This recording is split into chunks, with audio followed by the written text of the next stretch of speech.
Bienvenue dans cette nouvelle édition du QG Weekend. Au sommaire, au Tchad, l'opposition appelle au boycott de la nouvelle constitution promulguée par le président de la République. La majorité, de son côté, considère qu'elle représente la volonté du peuple d'innover vers un système de gouvernance plus dynamique et plus productif. Le Bénin avance vers la fin de l'inégalité des genres dans le secteur des médias. La libéralisation de l'espace médiatique a en effet poussé la gente féminine à se lancer à la conquête du secteur et a dans le même temps favorisé la naissance de plusieurs organes de presse.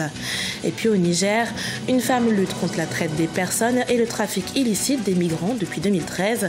Il s'agit de Maïmouna Gazibo, la directrice générale de l'Agence nationale de lutte contre la traite des personnes. Mais tout d'abord, 5 millions d'électeurs tunisiens ont été appelés aux urnes pour désigner leurs conseillers municipaux. Une élection historique puisqu'il s'agit des premières municipales dans le pays depuis la révolution de 2011. 57 000 candidats se sont présentés dans les 350 municipalités du pays. Si jusque-là les conseils locaux étaient dirigés par des maires et des conseillers nommés par le gouvernement, ce scrutin marque pour le pays un premier pas vers la décentralisation du pouvoir.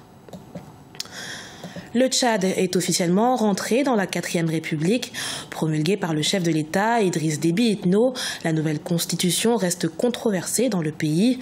L'opposition et certaines organisations de la société civile ont appelé les partisans au boycott de cette nouvelle loi fondamentale qu'elles considèrent comme illégitime. Reportage de Mahamat Ramadan, notre correspondant au Tchad. Tchad, la promulgation de la nouvelle constitution de la 4e République par le chef de l'État a suscité ce samedi 5 mai 2018 une vague de contestation des partis politiques de l'opposition et des organisations de la société civile. Selon ces derniers, cette nouvelle loi fondamentale porte les germes de conflits intercommunautaires et favorise l'instauration d'une monarchie absolue. Certaines dispositions de cette nouvelle constitution ne favorisent pas vraiment le vivre ensemble entre les Tchadiens. Il y a des choses sur lesquelles on devrait vraiment se baser. Par exemple, la question de la dia et consorts. Ce sont des choses qu'on devrait régler de manière claire. Mais là aussi, le législateur est resté un peu flou dans ces dispositions. Et donc, nous craignons que cette nouvelle constitution puisse encore creuser davantage le fossé, sinon effriter le tissu social qui est déjà très en lambeaux entre les Tchadiennes et les Tchadiens. Pour la majorité présidentielle, la nouvelle constitution est la matérialisation de la volonté du peuple d'innover vers un système de gouvernance plus dynamique et plus productif. La 4e République n'est que la matérialisation des promesses politiques du président Idriss Déby Itno, sur la base desquelles il a été élu en avril 2016. Notre pays avait fonctionné pendant un temps et après tout le diagnostic fait du fonctionnement, tant sur le plan économique que sur le plan politique, alors il s'est avéré indispensable de s'asseoir, de faire l'évaluation et de définir des perspectives.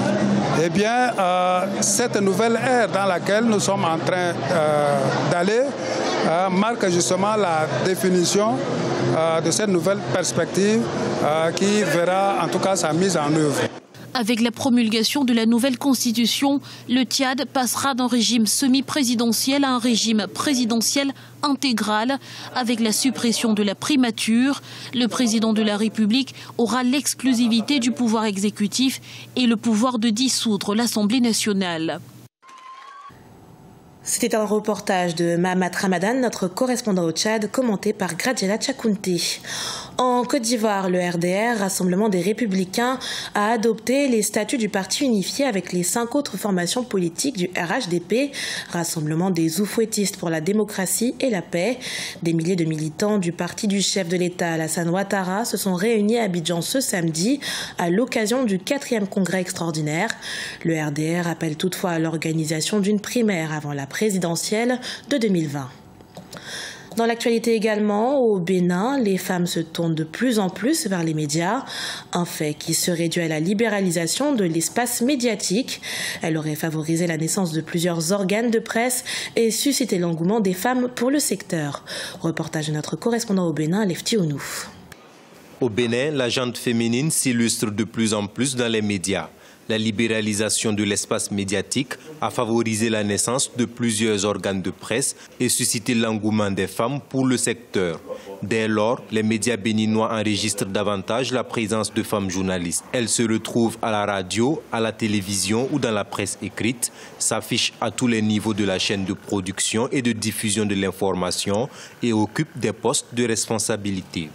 Sans avoir fait l'état des lieux en termes de nombre de femmes dans la presse, je dirais qu'il y a assez de femmes quand même dans le domaine de la presse, mais je dirais par contre qu'il y en a très peu qui s'illustrent vraiment dans les grands noms du journalisme. Et donc j'ai comme l'impression qu'elles manquent d'audace et que le milieu est un peu macho aussi.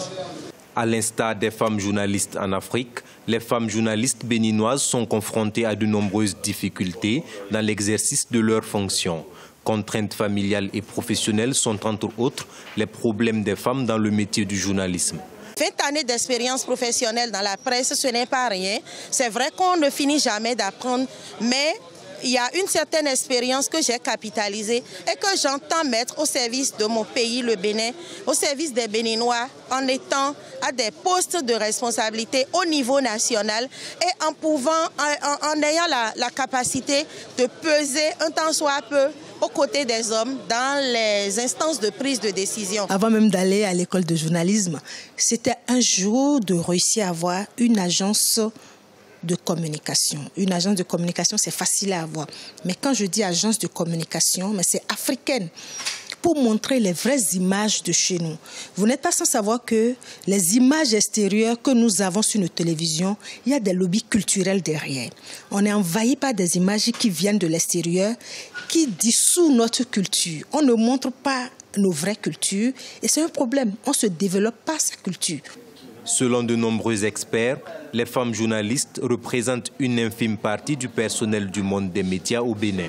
Elles sont une centaine réparties dans les différents sous-secteurs. Les pionnières dans ce domaine entendent s'investir pour inciter la jeune génération à s'intéresser au secteur des médias. Au Niger, la lutte contre la traite des personnes est le cœur de bataille de Maïmouna Gazibo. Depuis 2013, cette juriste de formation, très attachée à la culture africaine, dirige l'Agence nationale de lutte contre la traite des personnes. Notre correspondant au Niger, Sadoualizé Mokhtar, est allé à sa rencontre.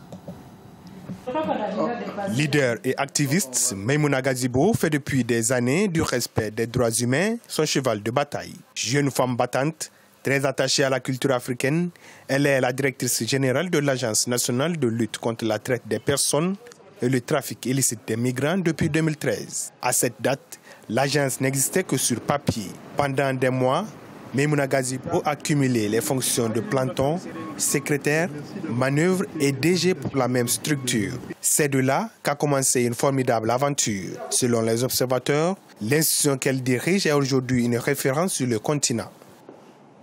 Contrairement à beaucoup de pays qui ne disposent même pas d'instruments juridiques pouvant permettre aux forces de défense et de sécurité et aux magistrats de poursuivre, au Niger, nous avons l'arsenal juridique complet et aujourd'hui, on a une centaine de personnes condamnées soit pour faire de trafic illicite de migrants ou pour faire de traite de personnes. De plus en plus, aujourd'hui, le Niger est cité en exemple et des États africains viennent vers le Niger pour dire nous aussi, on a envie de légiférer parce que nous sommes ou des pays d'origine ou des pays de destination et qu'il est bien que dans ce genre de combat, les pays unissent leurs forces.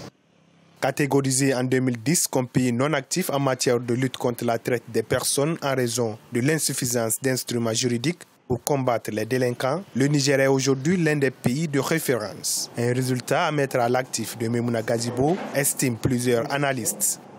En 2013, lorsque il y a eu une succession de morts dans le désert, la première réponse apportée a été de compléter l'ordonnance sur la traite en adoptant une loi spécifique pour réprimer le trafic illicite de migrants. Le Niger a révisé l'ordonnance sur la traite en disant que dans le cadre de la traite, lorsque les victimes sont femmes et enfants, ça veut dire que si le criminel est jugé et condamné, il prendra beaucoup plus de peine de prison que si les victimes étaient des hommes. Et je pense que ça, ce sont des choses que le Niger a apportées. Juge des mineurs, Puis juge d'instruction au tribunal de grande instance hors classe de Niamey, Maïmouna Gazibo a su réconcilier son travail avec sa vie conjugale dans une société nigérienne où l'émancipation de la femme reste toujours un défi. Avec ses 5 ans d'expérience à la tête de l'ANLTP, Maïmouna, à travers l'agence, accompagne plusieurs pays tels le Bénin, le Mali, dans la mise en place d'institutions afin de combattre ce fléau qu'est la traite des personnes. Ce journal a été préparé par l'ensemble de la rédaction. Merci de votre fidélité. Dans un instant, une nouvelle édition de l'actualité sur Africa 24.